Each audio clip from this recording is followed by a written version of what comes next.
ನಮಸ್ಕಾರ ಸ್ನೇಹಿತರೆ.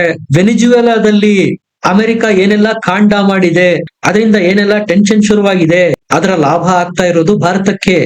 ಸ್ವರ್ಗದ ಬಾಗಿಲು ಓಪನ್, $1 ಬಿಲಿಯನ್ ಗಟ್ಲೆ ಫಾಯ್ದಾ ಆಗ್ತಾ ಇರೋದು ಭಾರತಕ್ಕೆ. ಆದ್ರೆ ಟೆನ್ಷನ್ ಆಗ್ತಾ ಇರೋದು ಯಾರಿಗೆ? ಯುರೋಪಿಯನ್ ಯೂನಿಯನ್ ಮತ್ತು ಅದರಲ್ಲೂ ಚೈನಾಕ್ಕೆ.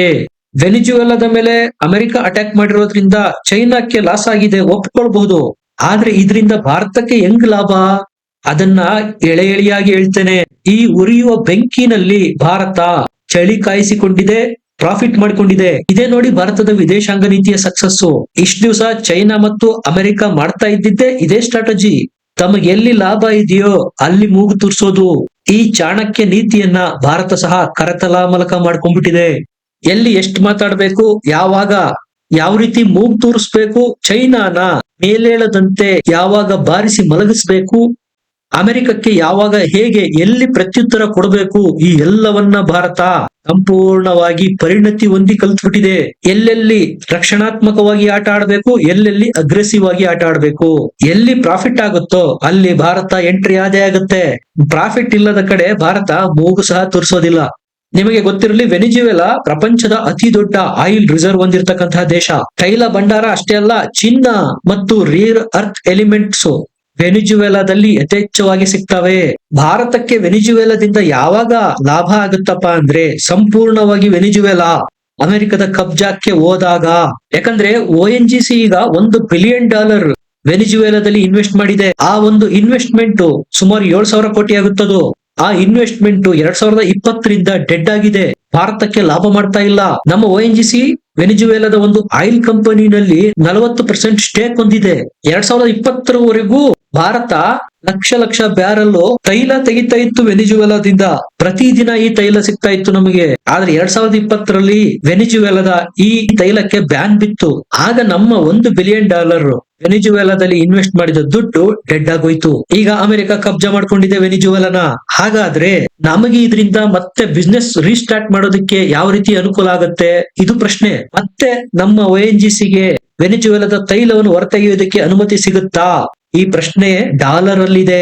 ಯಾಕಂದ್ರೆ ನಾವು ವೆನಿಜುವೆಲಾದ ಆಯಿಲ್ ನ ಹೊರತೆಗೆದು ಅದನ್ನ ನಾವು ಕೊಳ್ಳೋದಾಗಿರ್ಬೋದು, ಪ್ಯೂರಿಫೈ ಮಾಡಿ ಪೆಟ್ರೋಲ್ ಡೀಸೆಲ್ ಆಗಿ ಕನ್ವರ್ಟ್ ಮಾಡಿ ಬೇರೆ ದೇಶಗಳಿಗೆ ಮಾರೋ ಸಂದರ್ಭದಲ್ಲೂ ಸಹ ನಾವು ಆ ವ್ಯಾಪಾರ ಮಾಡೋದು ಡಾಲರ್ ನಲ್ಲಿ. ಅಮೆರಿಕದ ನಿಯಂತ್ರಣಕ್ಕೆ ವೆನಿಜುವೆಲಾ ಬಂದಾಗ ನಾವು ಅಲ್ಲಿ ತೈಲ ಹೊರತೆಗೆದು ಮಾರಾಟ ಮಾಡೋದಕ್ಕೆ ಯಾವುದೇ ಅಬ್ಜೆಕ್ಷನ್ ಅಮೆರಿಕ ಮಾಡಲ್ಲ. ಒಂದು ವೇಳೆ ಹಂಗ್ ಮಾಡೋದಕ್ಕೆ ಹೋದ್ರೆ ಅವರಿಗೆ ಅವರೇ ಲಾಸ್ ಮಾಡ್ಕೊಂಡಂತಾಗುತ್ತೆ. ಯಾಕಂದ್ರೆ ನಾವು ವ್ಯಾಪಾರ ಮಾಡ್ತಾ ಇರೋದು ಅಮೆರಿಕನ್ ಡಾಲರ್ ನಲ್ಲೇ. ಈಗ ಚೈನಾದ ವಿಚಾರಕ್ಕೆ ಬರ್ತೀನಿ. ಚೈನಾ ವೆನಿಜುವೆಲಾದಲ್ಲಿ ನಮಗಿಂತ 6 ರಿಂದ 7 ಪಟ್ಟು ಜಾಸ್ತಿ ಇನ್ವೆಸ್ಟ್ ಮಾಡಿದೆ. ಕೇವಲ ಪೆಟ್ರೋಲಿಯಂ ಪ್ರಾಡಕ್ಟ್ಸ್ ಅಷ್ಟೇ ಅಲ್ಲ, ಗೋಲ್ಡ್, ರಿಯರ್ ಅರ್ತ್ ಎಲಿಮೆಂಟ್ಸ್ ಮೇಲೂ ಸಹ ಚೈನಾ ದೊಡ್ಡ ಮಟ್ಟದಲ್ಲಿ ಹೂಡಿಕೆ ಮಾಡಿದೆ. ವೆನಿಜುವೆಲಾದಲ್ಲಿ 106 ಟನ್ ರಿಯರ್ ಅರ್ತ್ ಎಲಿಮೆಂಟ್ಸ್ ಚಿನ್ನವನ್ನ ಚೈನಾ ವೆನಿಜುವೆಲಾದಿಂದ ತೆಗಿತಾ ಇತ್ತು. ಲಕ್ಷಾಂತರ ಬ್ಯಾರಲ್ ತೈಲ ತೆಗಿತಾ ಇತ್ತು. ಇದಕ್ಕೆ ಅವರು ಇನ್ವೆಸ್ಟ್ ಮಾಡಿದ ಅಮೌಂಟ್ $60 ಬಿಲಿಯನ್. ಇಲ್ಲೇ ನೋಡಿ ಚೈನಾಕ್ಕೆ ಇರೋದು ಸಮಸ್ಯೆ. ಈ $60 ಬಿಲಿಯನ್ ವ್ಯವಹಾರವನ್ನು ಅವರು ವಿತೌಟ್ ಡಾಲರ್ ಮಾಡ್ತಾ ಇದ್ದಿದ್ದು. ಡಾಲರ್ ಬಳಕೆ ಇಲ್ಲವೇ ಇಲ್ಲ ಈ ವ್ಯವಹಾರದಲ್ಲಿ. ವೆನಿಜುವೆಲಾದ oil, gold, rare earth elements ಗೆ ಬದಲಾಗಿ ಚೀನಾ ಬಾರ್ಟರ್ ಸಿಸ್ಟಮ್ ಮೇಲೆ ವ್ಯಾಪಾರ ಮಾಡ್ತಾ ಇದ್ದಿದ್ದು. ಚೈನಾ ಸಹ ಅದಕ್ಕೆ ಬದಲಾಗಿ ತನ್ನಲ್ಲಿರ್ತಕ್ಕಂತಹ ವಸ್ತುಗಳನ್ನ ವೆನಿಜುವೆಲಾಗೆ ಮಾರ್ತಾ ಇತ್ತು. ಅಮೆರಿಕಕ್ಕೆ ಕಮಿಷನ್ ಸಿಗೋದು ಯಾವಾಗ? ತನ್ನ ಡಾಲರ್ನ ಅಂತಾರಾಷ್ಟ್ರೀಯ ಟ್ರೇಡ್ ನಲ್ಲಿ ಬೇರೆ ಬೇರೆ ದೇಶಗಳು ಬಳಕೆ ಮಾಡಿದಾಗ. ಆದ್ರೆ ವೆನಿಜುವೆಲಾ ಮತ್ತು ಚೈನಾದ ವಿಚಾರಕ್ಕೆ ಬಂದ್ರೆ ಅಮೆರಿಕಕ್ಕೆ ಕವಡೆ ಕಾಸಿನ ಫಾಯ್ದಾನು ಇರ್ಲಿಲ್ಲ. ನಿಮಗೆ ನೆನಪಿರ್ಲಿ, ರಿಯರ್ ಅರ್ತ್ ಎಲಿಮೆಂಟ್ಸ್ ಅತಿ ಹೆಚ್ಚು ದೊರೆಯುವ ದೇಶ ಯಾವ್ದಾದ್ರು ಇದ್ರೆ ಅದು ಚೈನಾ. ಮನಸ್ಸು ಮಾಡಿದ್ರೆ ಚೈನಾ ಅಮೆರಿಕವನ್ನ ಮಂಡಿಯೂರುವಂತೆ ಮಾಡಬಹುದು ರಿಯರ್ ಅರ್ತ್ ಎಲಿಮೆಂಟ್ ಸಪ್ಲೈ ಬಂದ್ ಮಾಡುವ ಮೂಲಕ. ಈಗ ಆ ರಿಯರ್ ಅರ್ತ್ ಎಲಿಮೆಂಟ್ಸ್ ವೆನಿಜುವೆಲಾದಲ್ಲೂ ಸಿಗುತ್ತೆ. ಚೈನಾಗೆ ಟಕ್ಕರ್ ಕೊಡೋದಕ್ಕೆ ಅಮೆರಿಕ ವೆನಿಜುವೆಲಾದ ಮೇಲೆ ಕಬ್ಜಾ ಮಾಡಿರೋದು. ಡಿ-ಡಾಲರೈಸೇಷನ್ ಅನ್ನೋ ಮಾತು ಕೇಳಿರ್ಬೋದು. ಈ ಡಿ-ಡಾಲರೈಸೇಷನ್ ಅನ್ನುವ ವಿಚಾರನ ಜಾಸ್ತಿ ಮಾತಾಡುವ ದೇಶಗಳು ಚೀನಾ ಮತ್ತು ರಷ್ಯಾ. ಸಿಂಪಲ್ ಟರ್ಮ್ಸ್ ಅಲ್ಲಿ ಹೇಳೋದಾದ್ರೆ, ಅಂತಾರಾಷ್ಟ್ರೀಯ ಟ್ರೇಡ್ ಅನ್ನ ಡಾಲರ್ ಬಳಸದೆ ಮಾಡಿದ್ರೆ ಅದು ಡಿ-ಡಾಲರೈಸ್ಡ್ ಟ್ರೇಡ್ ಆಗುತ್ತೆ. ಅದರ ಬದಲಾಗಿ ಬೇರೆ ಕರೆನ್ಸಿ, ಅವರವರ ಸ್ಥಳೀಯ ಕರೆನ್ಸಿನ ಬಳಸಿ ಅಂತಾರಾಷ್ಟ್ರೀಯ ಮಟ್ಟದಲ್ಲಿ ಟ್ರೇಡ್ ಆಗುತ್ತೆ. ಹೀಗಾದಾಗ ಆಬ್ವಿಯಸ್ಲಿ ಲಾಸ್ ಆಗೋದು ಯಾರಿಗೆ? ಅಮೆರಿಕಕ್ಕೆ. ಪೂರ್ತಿ ಡಾಲರ್ನ ವಹಿವಾಟು ಯಾವ್ದ್ರಲ್ಲಿ ಜಾಸ್ತಿ ಇರೋದು? ಒಂದು ಆಯಿಲ್ ಅಲ್ಲಿ, ಇನ್ನೊಂದು ರಿಯರ್ ಅರ್ತ್ ಎಲಿಮೆಂಟ್ಸ್. ಅದು ಚಿನ್ನ, ಬೆಳ್ಳಿ ಸೇರಿದಂತೆ ಇನ್ನಿತರ ವಿರಳವಾಗಿ ಭೂಮಿಯಲ್ಲಿ ಸಿಗ್ತಕ್ಕಂತಹ ಖನಿಜಗಳ ಮೇಲಿನ ಟ್ರೇಡ್ ಆಗಿರ್ಬೋದು. ಇದೆಲ್ಲ ನಡೆಯೋದು ಡಾಲರ್ ನಲ್ಲಿ, ಅಂತಾರಾಷ್ಟ್ರೀಯ ಮಾರುಕಟ್ಟೆನಲ್ಲಿ. ಇಂತಹ ಡಾಲರ್ ವ್ಯವಹಾರಕ್ಕೆ ಕೊಡಲಿ ಪೆಟ್ಟು ಕೊಟ್ಟಿದ್ದು ಚೀನಾ ಮತ್ತು ರಷ್ಯಾ. ಈಗಾಗಲೇ ಡಿ-ಡಾಲರೈಸೇಷನ್ ನ ರಷ್ಯಾ ಅಡಾಪ್ಟ್ ಮಾಡಿಕೊಂಡಿದೆ. ಚೈನಾ ಸಹ ಅದೇ ದಾರಿನತ್ತ ಸಾಕ್ತಾ ಇದೆ. ಚೈನಾ ರಷ್ಯಾದಿಂದೇನು ಆಯಿಲ್ ಇಂಪೋರ್ಟ್ ಮಾಡಿಕೊಳ್ಳುತ್ತೆ, ಅದರಲ್ಲಿ ಡಾಲರ್ನ ಅತಾಪತಾನೇ ಇಲ್ಲ. ಅಲ್ಲಿ ದೊಡ್ಡ ಹೊಡೆತ ಬಿತ್ತ. ಇನ್ನೊಂದ್ ಕಡೆ ವೆನಿಜುವೆಲಾದಿಂದ ಸಹ China oil, rare earth elements ನ ಪರ್ಚೇಸ್ ಮಾಡುತ್ತೆ. ಅದೂ ಸಹ ಡಾಲರ್ ನಲ್ಲಿ ಮಾಡೋದಿಲ್ಲ, ಲೋಕಲ್ ಕರೆನ್ಸಿನಲ್ಲೇ ಮಾಡೋದು. ಇದರಿಂದ ಆಬ್ವಿಯಸ್ ಆಗಿ ಲಾಸ್ ಅಮೆರಿಕದ ಡಾಲರ್ಗೆ ಆಗ್ತಾ ಇದ್ದಿದ್ದು. ಈಗ ವೆನಿಜುವೆಲಾದ ತೈಲ ನಿಕ್ಷೇಪಕ್ಕೆ ಅಮೆರಿಕ ಕಬ್ಜಾ ಮಾಡಿರೋದ್ರಿಂದ ಚೈನಾ ಏನಾದ್ರೂ ವೆನಿಜುವೆಲಾದ ಜೊತೆಗೆ ಟ್ರೇಡ್ ಮಾಡಬೇಕು ಅಂದ್ರೆ ಡಾಲರ್ ಅಲ್ಲೇ ಮಾಡ್ಬೇಕಾಗತ್ತೆ. ಇದು ಚೀನಾದ ಡಿ-ಡಾಲರೈಸೇಷನ್ ಕನಸನ್ನ ನುಚ್ಚು ನೂರು ಮಾಡಿದಂತೆ. ನೀವು ಗಮನ ಕೊಟ್ಟು ಅಬ್ಸರ್ವ್ ಮಾಡಿದ್ರೆ ಎಲ್ಲೆಲ್ಲಾ ಚೈನಾದ ದೊಡ್ಡ ಮಟ್ಟದ ಇನ್ವೆಸ್ಟ್ಮೆಂಟ್ ಇದೆ, ಅಲ್ಲೆಲ್ಲಾ ಅಮೆರಿಕ ಭೀಕರ ದಾಳಿ ಮಾಡ್ತಾ ಇದೆ. ಫಾರ್ ಎಕ್ಸಾಂಪಲ್ ಇರಾನ್ ತಗೊಳ್ಳಿ, ಅಲ್ಲಿಂದ ಸಹ ಚೈನಾ ಆಯಿಲ್ ಪರ್ಚೇಸ್ ಮಾಡುತ್ತೆ. ಇರಾನ್ ಮೇಲೆ ಅಮೆರಿಕ ದಾಳಿ ಮಾಡಿ ಅದರ ಕರೆನ್ಸಿ ಏನಾಗಿದೆ ಗೊತ್ತಾ? $1ಗೆ 14-15 ಲಕ್ಷ ಇರಾನಿಯನ್ ಕರೆನ್ಸಿ ಕೊಡ್ಬೇಕು. ಅವರ ಕರೆನ್ಸಿ ಪಾತಾಳ ಸೇರೋಗಿದೆ. ಚೈನಾದ ಜೊತೆ ವ್ಯವಹಾರ ಮಾಡಿ ಇರಾನ್ ಬರ್ಬಾದಾಗೋಗಿದೆ. ಈಗ ವೆನಿಜುವೆಲಾದ ಸರದಿ. ಇದರಿಂದ ಭಾರತಕ್ಕೆ ಅನುಕೂಲ ಇರೋದೇ ಡಾಲರ್ ನಲ್ಲಿ.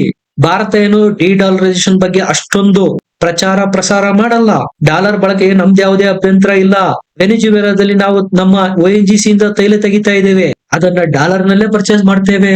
ಹಾಗಾಗಿ ನಾನು ಹೇಳಿದ್ದು, ಈ ಹಿಂದೆನು ನಾವು $1 ಬಿಲಿಯನ್ ಇನ್ವೆಸ್ಟ್ ಮಾಡಿದ್ವಿ ವೆನಿಜುವೆಲಾದಲ್ಲಿ, ಅದು ಈಗ ಲಾಭ ಕೊಡ್ತಾ ಇದೆ ನಮ್ಗೆ. ನಿಮಗೆ ನೆನಪಿರಲಿ, ಯಾವಾಗ ವೆನಿಜುವೆಲಾದ ಮೇಲೆ ಅಮೆರಿಕ ಅಟ್ಯಾಕ್ ಮಾಡ್ತೋ, ಅಂತಾರಾಷ್ಟ್ರೀಯ ಮಾರುಕಟ್ಟೆನಲ್ಲಿ ಕಚ್ಚಾ ತೈಲದ ಬೆಲೆ 45% ಡಿಪ್ ಆಗಿರೋದು. ಮತ್ತೆ ನೀವು ಕಮೆಂಟ್ ಮಾಡಿ ಕೇಳಕ್ ಹೋಗ್ಬಿಡಿ, ನಮ್ಮ ದೇಶದಲ್ಲಿ ಈಗಲೂ ಪೆಟ್ರೋಲ್ ಡೀಸೆಲ್ $100 ಕ್ರಾಸ್ ಆಗಿದೆಯಲ್ಲ. ಅದಕ್ಕೆ ಅದರದ್ದೇ ಆದ ಬೇರೆ ಬೇರೆ ಕಾರಣಗಳಿರುತ್ತೆ. ನಾನು ಮಾತಾಡ್ತಾ ಇರೋದು ಅಂತಾರಾಷ್ಟ್ರೀಯ ಮಾರುಕಟ್ಟೆನಲ್ಲಿ ಕಚ್ಚಾ ತೈಲದ ಬೆಲೆ. ಈಗ ಮತ್ತೆ ವೆನಿಜುವೆಲಾಕ್ಕೆ ಬಂದ್ರೆ, ಅಮೆರಿಕ ಕಬ್ಜಾ ಮಾಡಿರೋದ್ರಿಂದ ಆಯಿಲ್ ಪ್ರೈಸ್ ಆಬ್ವಿಯಸ್ಲಿ ಡೌನ್ ಆಗೋಗುತ್ತೆ. ಭಾರತಕ್ಕೆ ಕಡಿಮೆ ಬೆಲೆಗೆ ಕಚ್ಚಾ ತೈಲ ವೆನಿಜುವೆಲಾದಿಂದಲೂ ಸಿಗುತ್ತೆ. ರಷ್ಯಾದಿಂದ ಆಲ್ರೆಡಿ ನಾವು ಡಿಸ್ಕೌಂಟ್ ಗೆ ಆಯಿಲ್ ಪರ್ಚೇಸ್ ಮಾಡ್ತಾ ಇದ್ದೇವೆ. ಇದರಿಂದ ಭಾರತಕ್ಕೆ ಖುಷಿನೋ ಖುಷಿ. ಭಾರತದ ಕೋಪಕ್ಕೆ ಕಾರಣ ಏನು? ವೆನಿಜುವೆಲಾದಲ್ಲಿನ ಡೆಮಾಕ್ರಸಿಯನ್ನ, ಅಲ್ಲಿ ಡಿಕ್ಟೇಟರ್ಶಿಪ್ ಇದೆ ಅಂತ ಸುಳ್ಳು ಹೇಳಿ ಅಮೆರಿಕ ಕಬ್ಜಾ ಮಾಡಿದ್ದೊಂದೇ. ಅದು ಬಿಟ್ಟು ಅಮೆರಿಕ ವೆನಿಜುವೆಲಾದಲ್ಲಿ ಮಾಡ್ತಾ ಇರುವ ಎಲ್ಲ ಕೆಲಸಗಳು ಭಾರತದ ವ್ಯಾಪಾರಕ್ಕೆ ಪೂರಕವಾಗೇ ಇದಾವೆ, ಚೈನಾದ ವಿರುದ್ಧವಾಗೇ ಇದಾವೆ. ಬೇರೆ ದೇಶದ ಡೆಮಾಕ್ರಸಿ ತಗೊಂಡು ನಾವು ಮಾಡೋದಾದ್ರೆ ಏನು? ನಮಗೆ ಎಲ್ಲಿ ಫಾಯ್ದಾ ಇದೆ, ನಮಗೆ ಎಲ್ಲಿ ಪ್ರಾಫಿಟ್ ಇದೆ, ಅದನ್ನ ಮಾಡ್ಕೊಳ್ಬೇಕು. ಯಾಕಂದ್ರೆ ನಮ್ಮ $1 ಬಿಲಿಯನ್ ಇನ್ವೆಸ್ಟ್ಮೆಂಟ್ ವೆನಿಜುವೆಲಾದಲ್ಲಿ ಸಿಕ್ಕಾಕೊಂಡಿತ್ತು, ಅದು ಈಗ ವಾಪಸ್ ಬರ್ತಾ ಇದೆ. ಖುಷಿಯ ವಿಚಾರ ತಾನೆ. ಇನ್ನು ಮುಂದೆ ಲಕ್ಷಾಂತರ ಬ್ಯಾರಲ್ ಪ್ರತಿದಿನ ಆಯಿಲ್ ಹೊರತೆಗೆಯುತ್ತೆ ONGC ಇಂದ ಭಾರತ ವೆನಿಜುವೆಲಾದಲ್ಲಿ. ಇದರಿಂದ ಯಾರಿಗ್ ಲಾಭ? ನಮ್ಮ ದೇಶಕ್ಕೆ, ನಮ್ಮ ದೇಶದ ಕಂಪನಿ ONGCಗೆ. ಇಷ್ಟೇ ಅಲ್ಲ, ಭಾರತ ಈಗ ಗೋಲ್ಡ್ ಖರೀದಿಯ ಜಿದ್ದಿಗೆ ಬಿದ್ದಿದೆ. ಯಾಕಂದ್ರೆ ಭಾರತಕ್ಕೆ ಸ್ಪಷ್ಟ ಆಗೋಗಿದೆ, ನಾವು ಡಾಲರ್ನ ಹೆಚ್ಚಿನ ದಿನ ನಂಬಿಕೊಂಡು ಕೂರೋದಕ್ಕೆ ಆಗಲ್ಲ. ನಮ್ಮ ಎಲ್ಲ ರಿಸರ್ವ್ ಕರೆನ್ಸಿಯನ್ನ ಡಾಲರ್ ನಲ್ಲೇ ಇಡ್ತಾ ಹೋದ್ರೆ ಒಂದೊಂದು ದಿನ ಅಮೆರಿಕ ಭಾರತಕ್ಕೆ ಆಗದಂತಹ ಪರಿಸ್ಥಿತಿ ನಿರ್ಮಾಣ ಆಗಿ ನಮ್ಮ ಮೇಲೆ ಪ್ರತಿಬಂಧ ಏರಿದ್ರೆ ಆಬ್ವಿಯಸ್ಲಿ ಡಾಲರ್ ಬಳಕೆಗೆ ನಿರ್ಬಂಧ ಏರಿದಂತಾಗತ್ತೆ. ನಮ್ಮ ದುಡ್ಡೆಲ್ಲ ಡಾಲರ್ ನಲ್ಲಿ ಇದ್ರೆ ದೇಶ ಮುಳುಗೋಗ್ಬಿಡುತ್ತೆ. ಅದಕ್ಕೆ ನಿಧಾನವಾಗಿ ಆ ಡಾಲರ್ ರಿಸರ್ವ್ ನ ಗೋಲ್ಡ್ ಪರ್ಚೇಸ್ ಮಾಡುವ ಮೂಲಕ ಗೋಲ್ಡ್ ರಿಸರ್ವ್ ಆಗಿ ಕನ್ವರ್ಟ್ ಮಾಡ್ತಾ ಇದೆ ಭಾರತ. ಗೋಲ್ಡ್ ಮೇಲಿನ ಇನ್ವೆಸ್ಟ್ಮೆಂಟ್ ನ ಅಮೆರಿಕ ಮ್ಯಾನಿಪುಲೇಟ್ ಮಾಡೋದಕ್ಕೆ ಬರೋದಿಲ್ಲ. ಟ್ರಂಪ್ ಅಣ್ಣ ಅಲ್ಲ, ಅವರ ಅಪ್ಪ ಬಂದ್ರು ಭಾರತದ ಅರ್ಥವ್ಯವಸ್ಥೆಯ ಓಟವನ್ನ ತಡೆಯೋದಕ್ಕೆ ಸಾಧ್ಯ ಆಗೋದಿಲ್ಲ.